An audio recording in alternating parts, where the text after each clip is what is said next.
닥스TV 크립토 애널리스트 그룹의 핫코인 심층 분석 조이라고 합니다. 지난해 세타퓨엘 분석에 이어서 오늘은 컨텐츠 전달 네트워크에서 세타 네트워크의 역할에 대해서 살펴보고 기술 분석 그리고 세타 토큰 세타퓨엘의 스테이킹 현황에 대해서 살펴보도록 하겠습니다. 세타퓨엘이 구동되는 세타 네트워크는 세타랩스의 프로젝트라고 말씀드렸죠. 모회사 세타TV는 넷플릭스나 유튜브와 유사한 비디오 스트리밍 플랫폼이고요. 세타TV 같은 컨텐츠 제공 플랫폼들은 최종 시청자들에게 비디오 스트리밍 같은 컨텐츠를 전달하기 위해서 컨텐츠 전달 네트워크 CDN을 이용을 합니다. 일종의 인터넷 서비스죠. 이 CDN은 분산되어 있는 작은 서버들로 이루어져 있는데요. 이 서버들을 Point of Presence, POP라고 부르기도 하고요. 이 서버들은 사용자들이 요청해 뒀던 컨텐츠들을 캐싱, 그러니까 카피를 떠뒀다가 요청이 다시 들어오면 내보내 주는데요.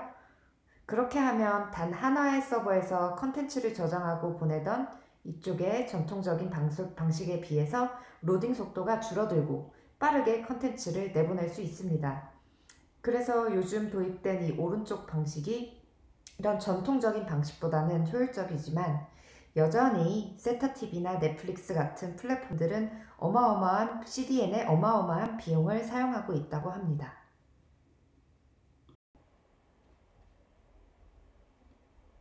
현재 CDN 시장의 주요 플레이어들은 아카마이, 아마존 클라우드프론트, 클라우드플레어, 구글, 마이크로소프트, 페스트리 등이 있고요. 아마존 클라우드프론트 같은 경우에도 여기 보면은 엣지 로케이션이라고 쓰여진 분산된 서버를 두고 최종 사용자가 이제 컨텐츠를 요청하면 지리적으로 가까운 엣지 로케이션으로부터 사용자에게 컨텐츠를 보내줍니다. 최종 사용자와 지리상으로 서버가 더 가깝긴 하지만 전체 네트워크로만으로 보면은 엣지, 그러니까 끝부분에 위치하고 있는 거죠.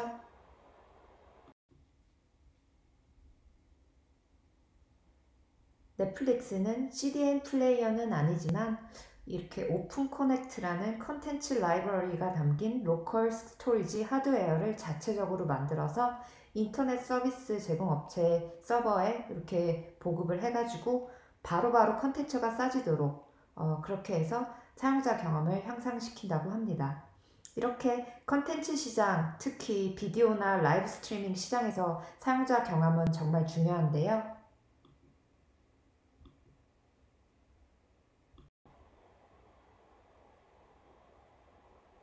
그런데도 불구하고 문제들이 있었죠. 포브 매거진의 저번 달 한 기사에서는 2020년 9월 약 일주일 동안 영국 지역 보다폰 한 유선 광대역 네트워크에서 넷플릭스 스트리밍 속도가 저녁 인터넷 사용자가 몰리는 피크 타임에 초당 약 10메가빗으로 떨어졌다는 샘 노우스의 자료와 함께 현 컨텐츠 전달 네트워크의 인터넷 속도에 문제가 있다라고 지적을 했었죠.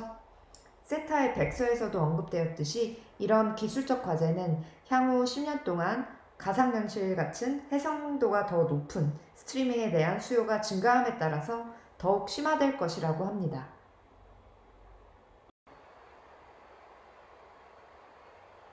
세타는 이런 문제에 대한 솔루션으로 분산형 스트리밍 애플리케이션을 위한 블록체인 플랫폼이자 오픈소스 인프라로 거듭나고자 하는 비전을 가지고 있습니다. 컨텐츠를 소비하는 시청자들한테 인센티브를 줘서 이들이 자신의 대역폭을 하나의 캐싱 노드처럼 하나의 작은 서버처럼 기여할 수 있고 그렇게 해서 충분히 많은 수의 사람들이 캐싱 노드로 자원을 하게 되면 시청자들의 컴퓨터가 지리학적으로 가까울 가능성이 많아지고 그렇게 되면 대다수의 시청자가 기존의 센트럴 서버가 아닌 주변의 캐싱 노드로부터 스트림을 가져올 수 있다는 겁니다. 그렇게 하면 넷플릭스 같은 비디오 컨텐츠 제공자는 기존의 CDN에 쓰던 전송 비용을 감소시킬 수 있고 향후에 만약에 더 많은 사람들이 세타를 도입을 해서 캐싱 노드의 수가 충분히 많아지면 인터넷 속도 문제도 해결할 수 있다는 건데요. 물론 지금은 세타의 캐싱 노드가 그만큼 확장되지는 않은 상태니까 충분히 확장됐다는 전제 하에 향후에 비용과 속도가 향상될 수 있다는 거겠죠? 세타의 두 번째 백서에 의하면 스트리밍 사이트나 플랫폼들은 잠재적으로 80%까지 CDN 비용을 감소시킬 수 있다고 했습니다. 그리고 가끔 글을 읽다 보면 세타가 기존 CDN 플레이어들과 경쟁 관계에 있는지에 대한 얘기들이 있는데 방금 말씀드렸듯이 세타 네트워크의 모델을 살펴보면 세타는 기존의 어마어마한 네트워크 인프라를 가진 대형 CDN 플레이어들과 경쟁 관계에 있다기보다는 기존 생태계의 두 번째 레이어를 제공을 함으로써 그들을 보완할 수 있는 모델에 가깝다고 봅니다. 물론 세타의 모기업인 세타TV는 목표가 좀 다르겠죠. 라이브 비디오, 가상현실 스트리밍 플랫폼으로 발전하는 것을 목표로 하고 있을 거고요. 만약 세타TV에 충분한 유저들을 끌어들일 만한 혁신이 생긴다면 그때는 유튜브나 트위치 같은 대형 플랫폼들과 경쟁할 수 있겠지만 아직은 너무 초기 단계라 그렇게 얘기하긴 어려울 것 같고요. 이런 관점으로 볼 때 현재 세타의 직접적인 경쟁사로는 분산형 비디오 스트리밍 네트워크인 라이브피어가 가장 유력할 것 같은데요. 라이브피어는 현재 그레이스킬 트러스트에도 포함되어 있어요. 나중에 비디오 세션에서 커버하도록 하겠습니다.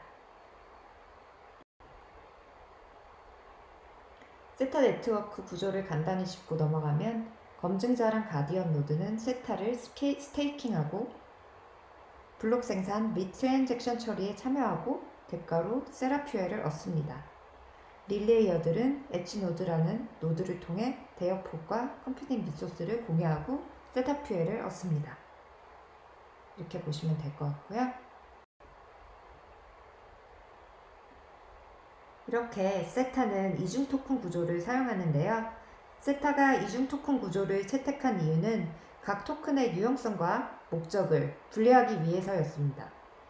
세타 토큰은 네트워크의 스테이킹 그리고 보안을 위해서 사용되고 세타퓨엘은 네트워크의 유틸리티 기반 운영에 사용되죠. 하지만 스테이킹은 본질적으로 순환 공급을 감소시키는데 비디오 세그먼트 거래 같은 경우는 수백만 소액 거래를 촉진할 수 있는 고도로 유동적인 토큰이 필요합니다. 또 스테이킹 그리고 운영에 동일한 토큰을 사용해서 발생하는 거버넌스 문제를 해결하기 위해서도 이중 토큰 디자인이 필요한 건데요. 운영에 사용되는 유동적인 토큰의 경우에는 악의적인 행위자가 많은 양의 토큰을 오픈마켓에서 축적하는 것이 더 쉽습니다.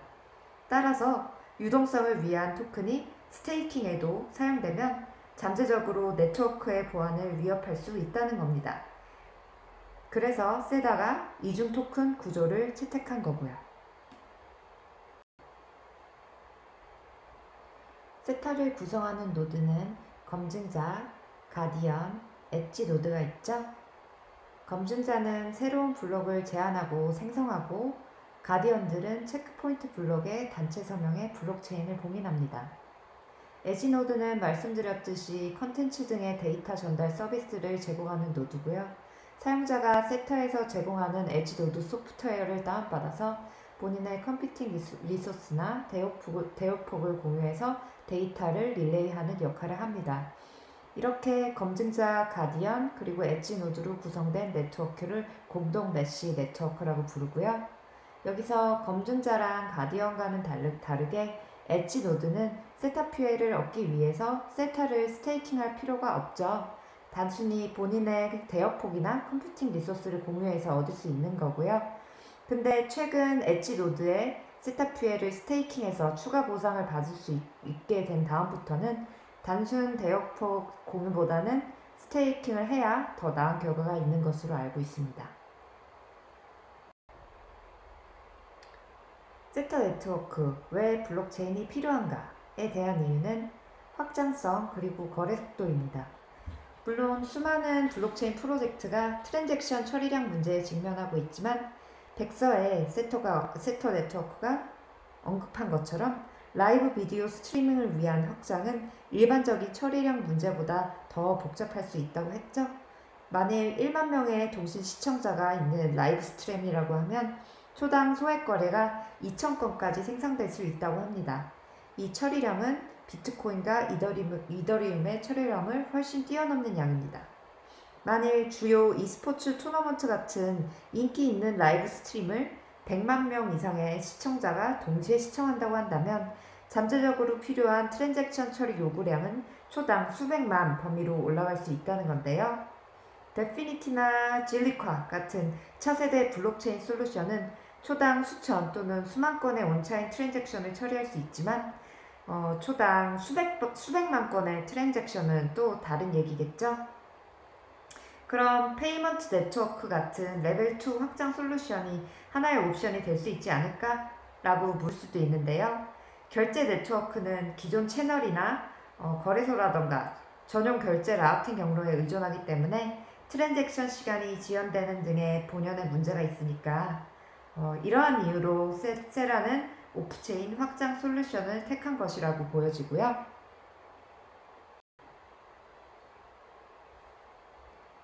세타 원장은 빠른 처리량, 많은 저장 공간, 짧은 합의 시간, 보안이 필요하다는 점, 이런 문제점들을 해결하기 위해서 첫 번째로 비잔티움 장애 허용 기반의 POS 합의 알고리즘을 도입을 했습니다. 이 솔루션은 원장 소프트웨어를 실행시키는 노드들 중에 3분의 2 이상이 정직할 경우 안정성을 보장하고 기존의 비잔티움 장애 허용 알고리즘과는 다르게 수많은 참여자들을 허용하고 트랜잭션 승인 시간이 수초 정도로 짧아서 1000TPS 이상의 처리량을 달성할 수 있는 거고요. 이 솔루션을 통해서 가디언 노드를 수천 개 수준으로 확장하기 시작했고요. 1000TPS 이상의 처리량은 비트코인과 이더리움의 현재 처리량보다는 훨씬 더 높지만 수많은 데이터 릴레이 사용자한테 바이트당 지불을 하는 정도의 소액 지불을 보장하기에는 또 충분하지 않았기 때문에 처리량을 더 많이 증가시킬 수 있는 리소스 중심의 소액 지불 풀로 오프체인 스케일링을 지원하고 이중 지불도 방지를 합니다. 또 저장 공간 요구를 줄이기 위해서 상태와 블록 기록을 가지치기 하는 기술을 도입을 했고요. 또 통합된 서명 가십 스킴도 디자인했는데요. 이 스킴은 각각의 가디언 노드들이 합의에 도달하기 위해서 더 작은 메시지들을 처리하도록 하게 해주는 통신의 복잡도를 줄여주는 기능이라고 합니다. 각각 가디언 노드들이 주변 노드들로부터 통합된 소명을 부분적으로 결합한 다음에 통합된 서명을 가시 프로토콜에 내보내면 가시 프로토콜이 빠르게 다른 노드로 서명을 공유하게 해주는 건데요. 서명이 통합되었기 때문에 노드 간 메시지들이 작은 사이즈로 유지되고 통신 오버헤드가 감소합니다. 다이어그램으로 다시 살펴보면 일부 기업들로 이루어진 검증자 노드 위원회가 세타 블록체인에 새로운 블록을 제안하고 생성하면 수천 개의 세타 커뮤니티가 운영하는 가디언 노드가 악의적이거나 작동하지 않는 검증자 노드를 검상하고 최종 체크포인트 블록을 만들어지는데 자신을 제외한 다른 가디언들의 3분의 2 이상이 같은 블록체인을 본다는 것을 각각의 정직한 가디언들에게 확신시킴으로써 운영 노드의 2차 방어선을 구성합니다.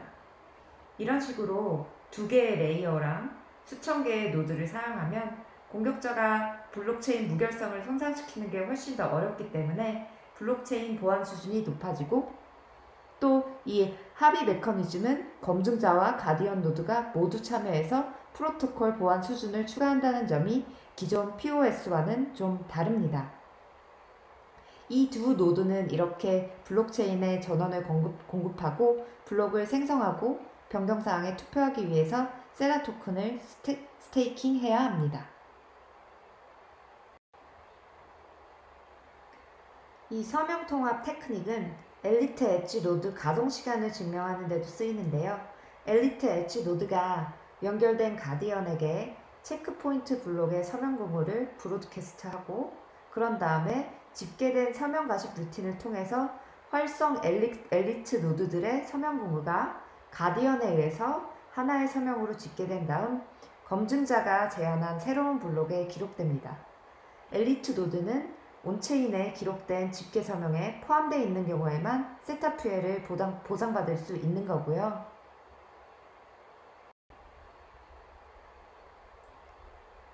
검증자 노드에는 구글, 소니, 삼성, 바이낸스 등의 쟁쟁한 기업들이 참여하고 있고요. 최근에 미국 할리우드 스포츠 에이전시인 CAA도 검증자 노드에 조인했죠. 그리고 5억 불의 자산을 운영하는 벤처 캐피털 회사이자 초창기에 셋업 프라이빗 세일에도 참여한 DHVC도 9번째 검증자 노드에 조인했다고 하네요.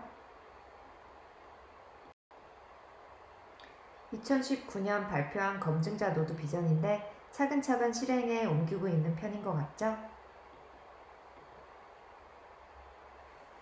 그리고 이거는 현재 노드 현황인데 세라 메인넷 2.0 이후에 세라가 엣지 캐스트, 엣지 캐싱, 그리고 엣지 컴퓨팅 등의 분산화된 전송의 유즈 케이스를 빌드할 만한 각종 기능들을 추가하고 있죠.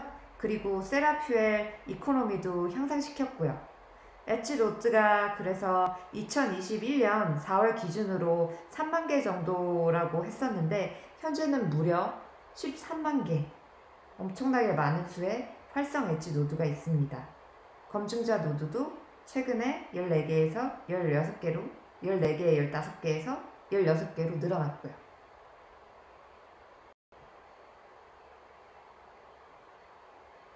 여기 있는 이 노드가 DHVC가 참여하는 노드라고 알고 있는데요. 200만 개의 세라를 스테이킹 했네요. 사실 검증자 노드 스테이킹은 기간 투자자 레벨의 스테이킹이라고 보시면 되는데요. 최소 100만 세라를 100만 개의 세라 토큰을 스테이킹 해야 되는 걸로 알고 있는데 현재 세라 익스플로러를 참고하면 가장 적은 검증자 노드 스테이킹이 200만 개 세라로 기록되어 있습니다. 근데 세라가 얼마만큼의 토큰을 검증자 기업을 위해서 직접 구매했는지 아니면 할인해서 판매했는지 아니면 세라가 보유 토큰을 예치해 주는 건지 정확히 알 수는 없습니다. 구글 같은 경우는 세라가 예치해 준 걸로 보도가 나왔었죠. 세라는 웹, 모바일, 크롬 확장 프로그램을 통해서 스테이킹이 가능하고요. 본인 소유의 노드나 커뮤니티가 운영하는 노드에 동일한 조건으로 스테이킹을 할 수 있고 스테이킹 시 최소 1000세라가 요구되고 수수료로 쓰일 셋업 퓨엘 1개도 같이 필요합니다. 가디언 노드의 경우에요. 올해 3월에 기관 투자자들이 추가로 1억 달러 이상의 세라를 검증자 노드에 스테이킹했다는 발표도 있었죠. 가디언 노드를 직접 운영하려면 여기에 있는 요구사항을 충족시키는 컴퓨터를 가지고 계셔야 하고요.